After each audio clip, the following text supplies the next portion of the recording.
ಆತ್ಮೀಯ ನಮಸ್ಕಾರಗಳು. ಇವತ್ತು ಚಿಕ್ಕೋಡಿಯಲ್ಲಿ ಜಿಲ್ಲಾ ನ್ಯಾಯಾಂಗ, ಜಿಲ್ಲಾ PW ಇಲಾಖೆ ಹಾಗೂ ವಕೀಲರ ಸಂಘದ ಸಂಯುಕ್ತ ಆಶ್ರಯದಲ್ಲಿ ಚಿಕ್ಕೋಡಿಯಲ್ಲಿ ನೂತನವಾಗಿ ನಿರ್ಮಿಸುವ ನ್ಯಾಯಾಲಯ ಸಂಕೀರ್ಣದ ಮತ್ತು ವಕೀಲರ ಸಂಘದ ಕಟ್ಟಡದ ಉದ್ಘಾಟನೆ ಸಮಾರಂಭ ಗೌರವಾನ್ವಿತ ನ್ಯಾಯಮೂರ್ತಿಗಳಾದ ಸನ್ಮಾನ್ಯ ಶ್ರೀ ಪ್ರಸನ್ನ ವರಾಳಜಿ ಅವರೇ, ಗೌರವಿತ ಕರ್ನಾಟಕ ಉಚ್ಚ ನ್ಯಾಯಾಲಯ ನ್ಯಾಯಮೂರ್ತಿಗಳಾದ ಶ್ರೀ ಯುಬುಜಿ ಅವರೇ, ಗೌರವಿತ ನ್ಯಾಯಮೂರ್ತಿಗಳಾದ ಶ್ರೀಮತಿ KS ಮುದಗಲ್ ಅವರೇ,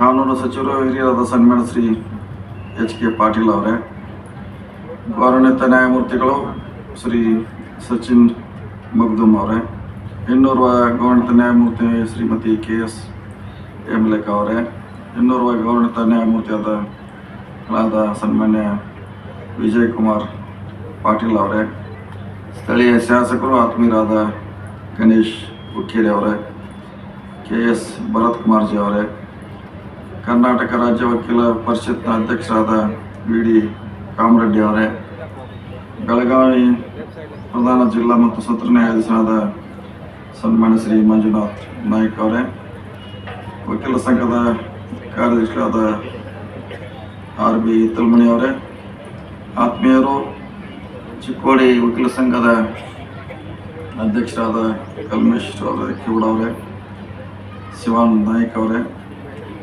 ಈ ಕಾರ್ಯಕ್ರಮ ಎಲ್ಲ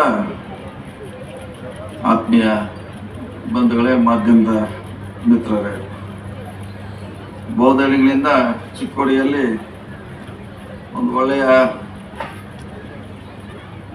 ನ್ಯಾಯಾಲಯ ಕಟ್ಟಡ ಭಾಳ ಅವಶ್ಯಕತೆ ಗಮನಿಸಿ ಸುಮಾರು ಬಹುಶಃ ನನ್ನ ಲೆಕ್ಕಾಚಾರದಿಂದ 20 ವರ್ಷಗಳಿಂದ ಇದು ಮಾಡಬೇಕಂತ ಹಲವಾರು ಗಣ್ಯರು, ಹಿಂದಿನ ಸಂಸದರು, ಸಚಿವರು, ಲೋಕೋಪಯೋಗಿ ಸಚಿವರು, ಸ್ಥಳೀಯ ಶಾಸಕರು ಪ್ರಕಾಶ್ ಹುಕ್ಕೇರಿ ಅವರು, ಗಣೇಶ್ ಹುಕ್ಕೇರಿ ಅವರು, ಅವರ ಪ್ರಯತ್ನದಿಂದ ಇವತ್ತು ಒಂದು ಒಳ್ಳೆಯ ಕಟ್ಟಡ ಇವತ್ತು ನಿರ್ಮಾಣ ಆಗಿದೆ. ಅದು ಲೋಕಾರ್ಪಣೆ ಕೂಡ ಮಾನ್ಯ ಗೌರವಿತ ನ್ಯಾಯಮೂರ್ತಿಗಳಿಂದ ಇವತ್ತು ಅದು ಲೋಕಾರ್ಪಣೆ ಆಗಿದೆ. ಬಹುಶಃ ಈ ರಾಜ್ಯದಲ್ಲಿ ಇನ್ನೂ ಭಾಳಷ್ಟು ಈ ರೀತಿ ನ್ಯಾಯಾಲಯ ಅವಶ್ಯಕತೆ ಇದೆ. ಅದನ್ನು ಮಾಡುವಂಥ ಪ್ರಾಮಾಣಿಕವಾಗಿ ನಮ್ಮ ಸಿದ್ದರಾಮಯ್ಯ ಸರ್ಕಾರ ಮಾಡ್ತಾ ಇದ್ದು ನನಗೆ ಹೇಳಲಿಕ್ಕೆ ಹೆಮ್ಮೆ ಆಗ್ತದೆ. ವಿಶೇಷವಾಗಿ ಈ ಕಟ್ಟಡ ಜೊತೆಗೆ ಏನು ಚಿಕ್ಕೋಡಿಯಲ್ಲಿ ಇವತ್ತು ಲೋಕಾರ್ಪಣೆ ಆಗುವಂಥ ನ್ಯಾಯಾಲಯದ ಜೊತೆಗೆ ವಕೀಲರ ಸಂಘ ಕಟ್ಟಡ ಕೂಡ ಇವತ್ತು ಅಷ್ಟೇ ಶರವೇಗದಲ್ಲಿ ಮಾಡೋಂಥ ಮಾಡಿದ್ವಿ. ಬಹುಶಃ 1 ವರ್ಷದಲ್ಲಿ ಅದನ್ನು ಕಟ್ಟಿ ನಿಮ್ಗೆ ಇವತ್ತು ಇದ್ರ ಜೊತೆ ಅದನ್ನು ಲೋಕಾರ್ಪಣೆ ಮಾಡ್ತಾ ಇದ್ದೀವಿ. ಜೊತೆಗೆ ಗೋಕಾಕದಲ್ಲಿ ಕೂಡ ನ್ಯಾಯವಾದಿಗಳ ಸಂಘಕ್ಕೆ ಕಟ್ಟಡವನ್ನು ಕೊಟ್ಟಿದ್ದೀವಿ, ರಾಯಭಾಗದಲ್ಲಿ ಕೊಟ್ಟಿದ್ದೀವಿ. ಸುಮಾರು 10 ಕೋಟಿ ರೂಪಾಯಿದಲ್ಲಿ ಬೆಳಗಾವಿ ವಕೀಲರ ಸಂಘಕ್ಕೆ ಕೂಡ ಅತಿ ಹೆಚ್ಚು ಈ ರಾಜ್ಯದಲ್ಲಿ ಕೊಡುವಂಥ ಪ್ರಯತ್ನ ಮಾಡಿ ಅಲ್ಲಿ ವಕೀಲರಿಗೆ ಬೇಕಾಗುವಂಥ ಮೂಲಭೂತ ಸೌಕರ್ಯಗಳನ್ನು ಕೊಡುವಂಥ ಪ್ರಾಮಾಣಿಕ ಪ್ರಯತ್ನ ಮಾಡಿದ್ವಿ. ಜೊತೆಗೆ ರೆಸ್ಟೋರೆಂಟ್ ಕೂಡ ಒಂದು ಬೆಳಗಾವಿ ನ್ಯಾಯಾಲಯ ಆವರಣದಲ್ಲಿ ಕೂಡ ನಾವು ಮಾಡ್ತಾ ಇರೋದು ಭಾಳಷ್ಟು ಹೆಮ್ಮೆಯ ವಿಷಯ. ಜೊತೆಗೆ ಬೆಂಗಳೂರಿನಲ್ಲಿರುವಂಥ ಸಿಟಿ ಸಿವಿಲ್ ಕೋರ್ಟ್ಗೆ ಬಹುಶಃ ನಮ್ಮ ಸರ್ಕಾರ ಹಿಂದಿನ ಯಾವುದೇ ಸರ್ಕಾರ ಕೊಡಿರುವಂಥ ಅನುದಾನವನ್ನು ಕೊಟ್ಟಿದ್ದೀವಿ. 2 ವರ್ಷಗಳಲ್ಲಿ 20 ಕೋಟಿ ರೂಪಾಯಿಯನ್ನು ನಾವು ಕೊಟ್ಟಿದ್ದೇವೆ. ಈ ವರ್ಷ ಕೂಡ ಇನ್ನೂ 10 ಕೋಟಿ ಅಲ್ಲಿ ಕೊಡುವಂಥ ವಾಗ್ದಾನವನ್ನು ಮಾಡಿದ್ದೇವೆ. ಕಾರಣ ಅಂದರೆ ಸುಮಾರು ಅಲ್ಲಿ ಇರುವಂಥ ವಕೀಲರ ಸಂಖ್ಯೆ, ಅಲ್ಲಿ ಬರುವಂಥ ಕಕ್ಷಿದಾರ ಸಂಖ್ಯೆ ಗಮನಿಸಿ ಅದೊಂದು ಅತ್ಯುತ್ತಮ ಕೋರ್ಟ್ ಸಂಖ್ಯೆನ ಆಗಬೇಕಂತ ನಾವು ಹೆಚ್ಚು ಕಾಳಜಿ ವಹಿಸಿ ನಮ್ಮ ಇಲಾಖೆ ಅದಕ್ಕೆ ಈಗಾಗಲೇ 20 ಕೋಟಿ ರೂಪಾಯಿಯನ್ನು ಕೊಟ್ಟಿದೆ. ಬರುವಂಥ ದಿನಗಳಲ್ಲಿ ಇನ್ನೂ ಅಲ್ಲಿ ಅವಶ್ಯ ಇರುವಂಥ ಎಲ್ಲ ಕಾಮಗಾರಿಗಳನ್ನು ಪೂರೈಸುವಂಥ ಪ್ರಾಮಾಣಿಕ ಪ್ರಯತ್ನ ನಮ್ಮ ಇಲಾಖೆ ಮಾಡ್ತೀವಿ ಅಂತ ಹೇಳಿಕೆ ನನಗೆ ಭಾಳ ಹೆಮ್ಮೆ ಆಗಿದೆ. ನಾವು ಬಂದ ಮೇಲೆ ಮಂಗಳೂರು ಇರ್ಬೋದು, ಗೌರಿಬಿದನೂರು, ವಿರಾಜಪೇಟೆ, ಕೊಪ್ಪಳ, ಬಾಗಲಕೋಟೆ, ಗದಗ, ಬೀದರ್, ಬೆಳ್ತಂಗಡಿಯಲ್ಲಿ ಕೂಡ ನ್ಯಾಯಾಲಯ ಕಟ್ಟಡವನ್ನು ನಾವು ಪ್ರಾರಂಭ ಮಾಡುವಂಥ ಪ್ರಯತ್ನವನ್ನು ಇವತ್ತು ಮಾಡಿದ್ವಿ ಅಂತ ಹೇಳಲಿಕ್ಕೆ ನನಗೆ ಹೆಮ್ಮೆ ಇದೆ. ಇನ್ನೂ ಹಲವಾರು ಕಟ್ಟಡಗಳನ್ನ ನಿರ್ಮಿಸುವಂಥ ಜವಾಬ್ದಾರಿ ನಮ್ಮ ಇಲಾಖೆ ಮುಂದಿದೆ. ಅದನ್ನು ಹಂತ ಹಂತವಾಗಿ ನಮ್ಮ ಆರ್ಥಿಕ ಅನುಗುಣಕ್ಕಾಗಿ ಅದನ್ನು ಮಾಡುವಂಥ ಪ್ರಯತ್ನ ಮಾಡ್ತೀವಿ ಅನ್ನೋ ಮಾತನ್ನ ಈ ಸಂದರ್ಭ ಹೇಳ್ತಾ, ವಿಶೇಷವಾಗಿ ನಾನು ಹಿಂದೆ ವಕೀಲರ ಸಂಘ ಚಿಕ್ಕೋಡಿಗೆ ಭೇಟಿ ಕೊಟ್ಟಾಗ ಗ್ರೌಂಡ್ ಫ್ಲೋರು ಮತ್ತು ಫಸ್ಟ್ ಫ್ಲೋರ್ನಲ್ಲಿ ಇಬ್ಬರಿಗೂ ಕೂಡ ಸಮಾನ ಅವಕಾಶ ಅಂತ ಹೇಳಿದ್ದೀವಿ. ಈಗ ಅವ್ರ ಮಹಿಳಾ ವಕೀಲರು ಹೇಳ್ತಾರೆ, ನಮ್ಮ ಪುರುಷರೆಲ್ಲ ಆಕ್ರಮ ಮಾಡಿಬಿಟ್ಟಾರೆ, ನಮಗೆ ಸಪ್ರೇಟ್ ಬೇಕಂತ ಮಹಿಳಾ ವಕೀಲರು ಡಿಮಾಂಡ್ ಮಾಡ್ತಾ ಇದ್ರು. ಅದಕ್ಕಾಗಿ ನಿಮಗೆ 2ನೇ ಫ್ಲೋರ್ನಲ್ಲಿ ಖಂಡಿತವಾಗಿ ನೀವು ಹೇಳಿದಂಗೆ 2 ಕೋಟಿ ರೂಪಾಯಿದಲ್ಲಿ ಮತ್ತೊಂದು ನಿಮಗೆ ವಿತ್ ಲಿಫ್ಟ್ ಮಾಡಿಕೊಡುವಂಥ ಪ್ರಯತ್ನವನ್ನು ಮಾಡ್ತೀವಿ. ಯಾಕಂದ್ರೆ ಮುಂಚೆ ಪ್ರಕಾರ ಕಂಬೈಂಡ್ ಆಗಿತ್ತು, ಈಗೆಲ್ಲ ಬಹುಶಃ ಇವರೆಲ್ಲ ಹೆಚ್ಚಿನವರು ಆಕ್ರಮ ಮಾಡಿದ್ರಿಂದ ನಿಮಗೆ ಪ್ರತ್ಯೇಕವಾಗಿ ಮಹಿಳೆಯರಿಗೆ ಒಂದು ವಕೀಲರ ಭವನವನ್ನು ಕಟ್ಟಿಸ್ಕೊಡುವಂಥ ಪ್ರಯತ್ನವನ್ನು ಮಾಡ್ತೀವಿ.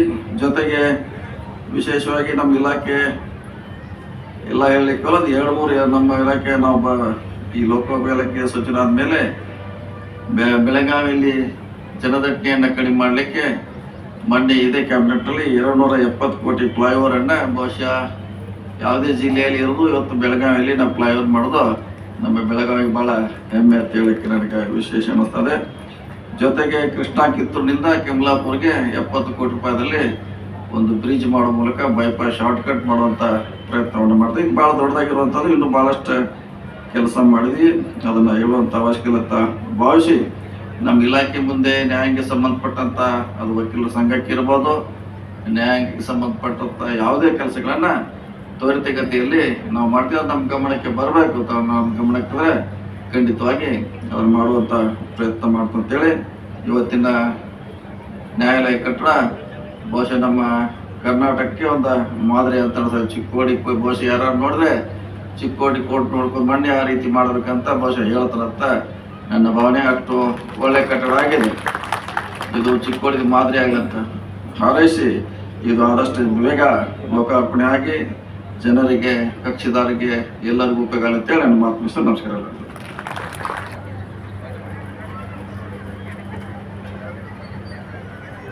I now request Honorable Mr. Justice Sachin S. Magdum, Judge, High Court of Karnataka, to address the gathering.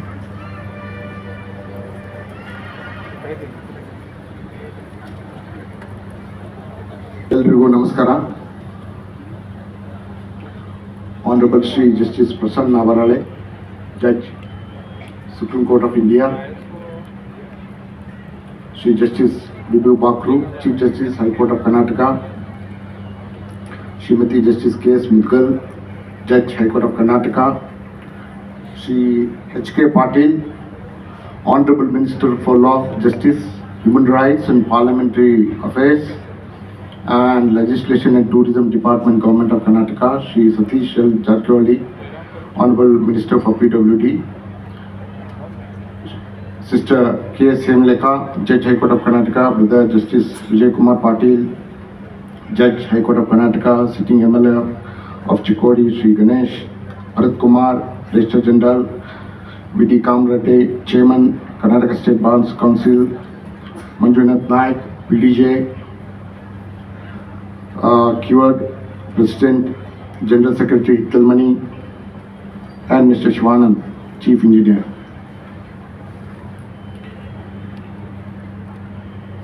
It's a homecoming for me. I've been watching and gazing at all familiar faces there, all senior lawyers with whom I've spent quality time at a nascent age when I entered these premises. All those familiar looks are really prompting me to ruminate my past, my younger days when I entered these premises. This is just not an inauguration. This is not an inauguration of a building complex. There's something more to it. It's a joyous moment where history, memories, and also destiny meet on a single day, where they are captured in a single luminous frame. It has become more sacred because we unveiled the mural of Dr. Baba Saheb Ambedkar. I'm being told a lot of young students, law students are also part of this function. Yeah.